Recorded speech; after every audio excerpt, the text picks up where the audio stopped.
సరిగ్గా ఏడాది క్రితం వరకు అడవి తల్లి ఒడిలో జీవించే ఎస్టీ మాకివలస ఆదివాసీలంతా నిర్భయంగా దశాబ్దాల కాలంగా జీవనం సాగించేవాళ్ళు. కాకపోతే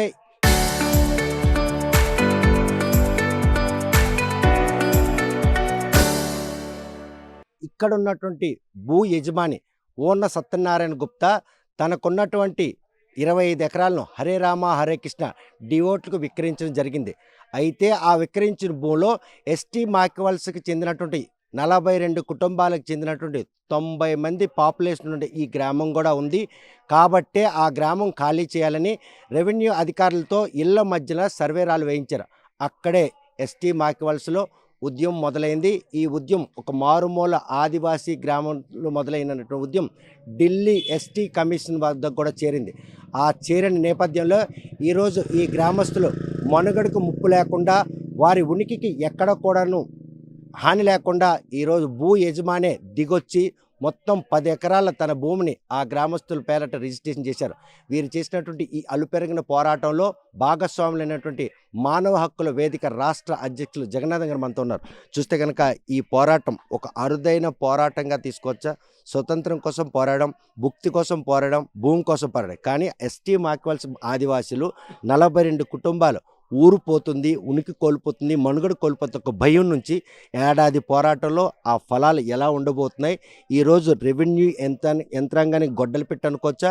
భూ యజమాని మిగిలి భూమిని విక్రయించుకునేందుకు ఆయన చేసినట్టు తెగు అనుకోవచ్చు.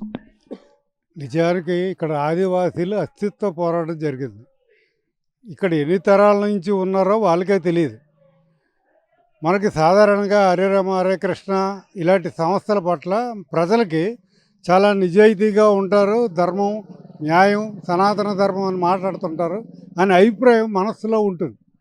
కానీ ఒక గ్రామంలో హై స్కూల్ ఉంది, ఇల్లున్నాయి, ఇల్లు మధ్యలో రాళ్ళేసి స్కూల్ ఉంది, స్కూల్ మధ్యలో రాయేసి ఎలా కొన్నారో అది హరే రామ హరే కృష్ణ సంస్థ లేకపోతే డేరా బాబా సంస్థ మాకైతే అర్థం కాదు.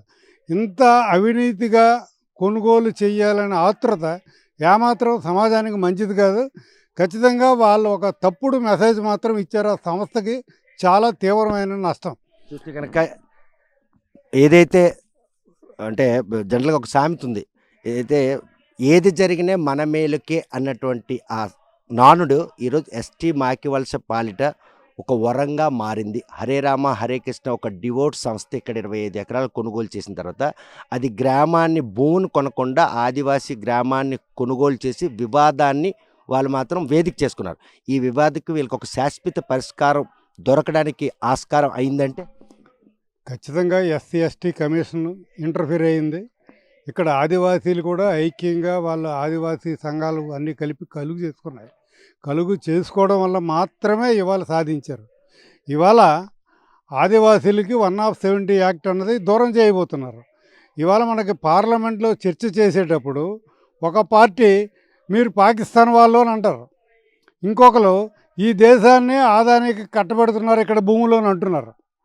వీళ్ళిద్దరు కూడా ఈ దేశ మూలవాసులు కాదు, ఈ ఆదివాసీలే ఈ దేశ మూలవాసులు అన్నది వాళ్ళిద్దరూ గుర్తుపెట్టుకోవాలి. అంటే ఆ ఇద్దరు కూడా ఈ దేశంలో ఉండే ఆదివాసీలకి అన్యాయం చేస్తున్నారు. ఇవాళ రోజుకి కొన్ని లక్షల చెట్లు కొట్టేస్తున్నారు బస్తర్ అడవుల్లో. ఇక్కడ ఆదివాసీలకి అస్తిత్వం అంటే వాళ్ళు నివాస ప్రాంతంలో ఎవడు తొలగించిన అది వాళ్ళ స్థలం కాకపోవచ్చు, వేరే స్థలంలో వాళ్ళు ఒక ఇల్లు ఏదో కట్టుకొని ఉన్నా సరే తొలగించే హక్కు ఎవరికీ లేదు. తొలగిస్తే ఖచ్చితంగా ఎస్సీ ఎస్టీ యాక్ట్ అట్రాసిటీ యాక్ట్కి వాళ్ళు గురవుతారు. అటువంటిది ఇవాళ ఆదివాసీలు ఐక్యంగా ఉండడం, ముఖ్యంగా ఆ అమ్మే వ్యక్తి కూడా తప్పు చేశాననే గ్రహించాడు. ఇందులో దానం ధర్మం అన్నది నేను అంగీకరించను, తప్పు చేశాను అనుకున్నాడు, తప్పు చేశాను అనుకున్నది సవరించాడు. వీళ్ళకి 10 ఎకరాలు ఇచ్చాడు. ఇవ్వడం వల్ల వీళ్ళ పోరాటం విజయవంతమైంది. ఆ తర్వాత వీళ్ళకి ఒక స్థిరత్వంగా ఉంటుంది, ఇది మా గ్రామం అని. ఇంతవరకు మాది ఈ గ్రామం అనుకున్నారు, కానీ ఇప్పుడు వీళ్ళందరూ వచ్చిన తర్వాత ఇది మా గ్రామం కాదు, మేము ఎక్కడికి వెళ్ళాలి అన్నది ఆలోచించే పరిస్థితి నుండి స్థిరంగా ఇది మా గ్రామం, మేమే కాదు తరతరాలుగా ఈ ఊరిలోనే జీవించగలము అని ఒక భరోసా కల్పించబడ్డది. రెవెన్యూ వాళ్ళు కూడా చాలా తప్పులు చేశారు.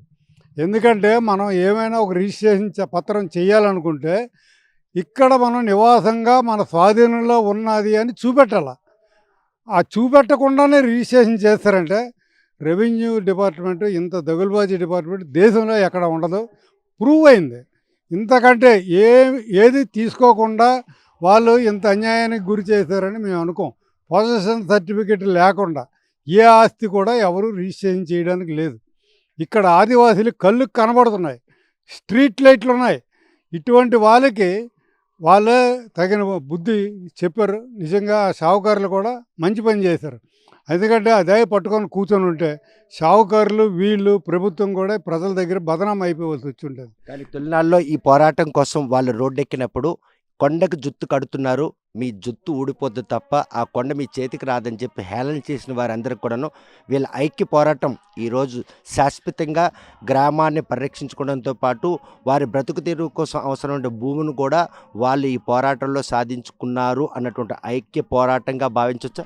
ఖచ్చితంగా భావించవచ్చు. ఎందుకంటే ఒక ఐక్యంగా వీళ్ళు లేకపోతే సాధించడం అన్నది అంత సులువేం కాదు. వీళ్ళు నిలబడ్డారు కాబట్టే యోగ్ కానీ లేకపోతే తక్కిన సంఘాలు కానీ ప్రజా సంఘాలు వీళ్ళందరూ మేము కానీ మానవ హక్కుల వేదిక కానీ అందరం కలిసి పనిచేస్తాం. ఆదివాసీల అస్తిత్వం అన్నది చాలా ఈ దేశానికి ముఖ్యం. ఎందుకంటే ఈ దేశ మూలవాసులు ఆదివాసీలు. వాళ్ళ ప్రాంతంలో ఉండేటప్పుడు వాళ్ళు ఎక్కడ నివసించినా వాళ్ళని అక్కడి నుంచి కదిలించే అవకాశం ఎవరికీ లేదు. వాళ్ళు ఇవాళ ఒక హక్కుని సాధించుకున్నారంటే అది ఒక విజయం కింద వాళ్ళు చూసుకోవచ్చు. అది ఖచ్చితంగా ఆదివాసీల్లో ఒక ఆత్మవిశ్వాసం పెరుగుతుందని మేము మానవ హక్కుల వేదిక భావిస్తున్నాము. ఆదివాసీల జోలికి వెళ్ళకండి.